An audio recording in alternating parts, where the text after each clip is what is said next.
So I'm distracted once again, and I've got lots of work to do. But I thought I'd go in and try and work out what those zeolites are, because I don't know much about the zeolites. And so I thought, oh well, let me just do three of them. And so the first zeolite that I went in, I thought, oh well, that looks like pompelliite or something like that. It's very dirty. You can see on the right hand side. Probably needs a wash. And then, so I took Detrital Optical Mineralogy on it, of course, and I could see straight away, you can see that the relief is actually quite good, and zeolites have the weakest relief, they're almost invisible. And then you can see variable relief, and so that's just dead set calcite. And so, to my surprise, it's not a zeolite, it's calcite. That's a characteristic diagnostic feature, that it's calcite. And so if you look at the reference material, it matches that exactly. If you look that video up, the reference material for what a calcite is, and also pictures confirm, yeah, there is bladed, calcite can look like that, can have those little bladed structures. And then I went on to the second one. Okay, let's look at the second zeolite. It's quartz, actually. This one looks like this, and I thought, oh, that can't be quartz. It's some sort of naturalite or something, because they're too thin. Quartz is thicker, and it has more of a pointed structure to it. Sorry, I didn't check out the metal sulfides there. That could be, lead carbonate and lead sulfide. Or oxides. I didn't check those ones out. I was just trying to look for the zeolites.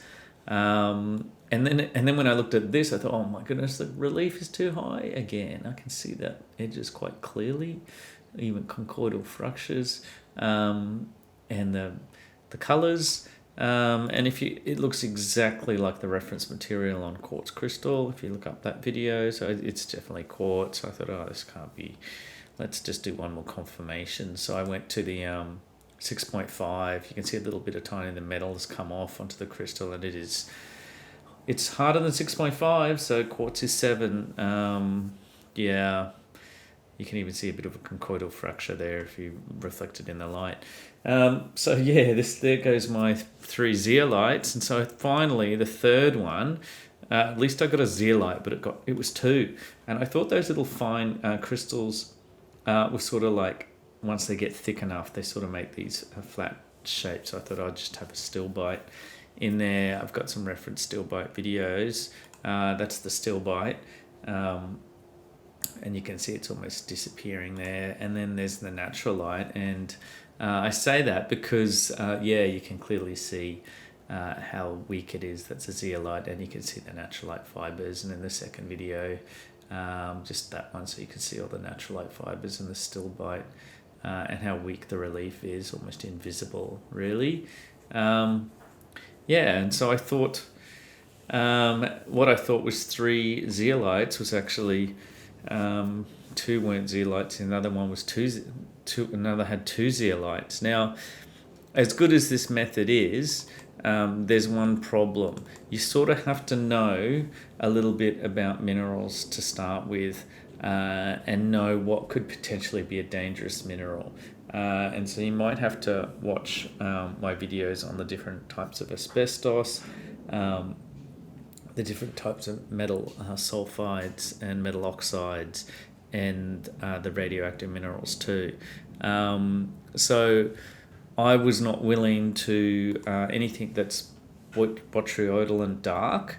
I'm not willing to do a Detrital Optical Mineralogy on that, unless I've cleared it with a Geiger counter. So here I've got a hematite sample cleared by the Geiger counter, and a silemonane sample cleared by the Geiger counter. The hematite has a nice red, so that's great. That clears up. That's the diagnostic for hematite.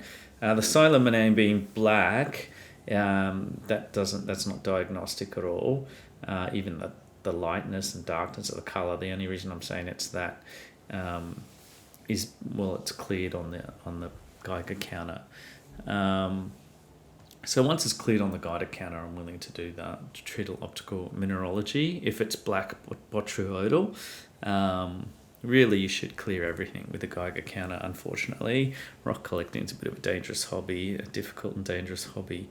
And the Geiger counter levels, by the way, are all different units. So as long as it's under 60 counts per minute, zero 0.2 microsieverts, or 10 millirotogens, I think they are, then you can clear it as not radioactive, and it could be not uranium mineral but something else.